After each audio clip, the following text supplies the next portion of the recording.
দীপাবলির দিন আমাদের বাড়িতে দেশীয়দের মধ্যে লক্ষ্মী পুজো কিন্তু করা হয়। তাই আমি সকাল সকাল আমার লক্ষ্মীনারায়ণকে সাজিয়ে নিয়েছি। আর এই দিন আমরা লক্ষ্মী গণেশের পুজো করি।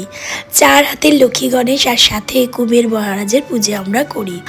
আমরা দুজনে সারাদিন উপোস করে থেকে ঠিক সন্ধ্যাবেলাতেই এই লক্ষ্মী গণেশ আর কুবের মহারাজের পুজোটা করি। আর এই পুজোটা ওর বাবাই আসলে করে, আর আমিও সঙ্গে থাকি। 4 বছর হলো এই লক্ষ্মী গণেশের পুজো আমরা করি। পুজো শেষে আরতি করে মাকে প্রণাম করে তারপরেই আমরা কিছু মুখে দিই। এরপর চলে গিয়েছিলাম সোজা রান্নাঘরে। ওখানে আমার করে রাখা ছিল একটু আলুর দম আর ভেজে নিয়েছিলাম গরম গরম লুচি। ওর বাবাকে সবার আগে খেতে দিয়ে তারপর নিজে একটু খেয়ে সারা বাড়িতে সুন্দর করে একটু প্রদীপ বাতি জ্বেলে দিয়ে চলে গিয়েছিলাম আমাদের পাড়ার পুজোয়, মানে আমাদের ক্লাবের পুজোয়। সেখানে গিয়ে মায়ের পুজো দিয়েছিলাম দুজনে মিলে। এখানে মায়ের মুখটা কত সুন্দর হয়েছে তোমরা দেখছো, খুবই ভালো লাগে।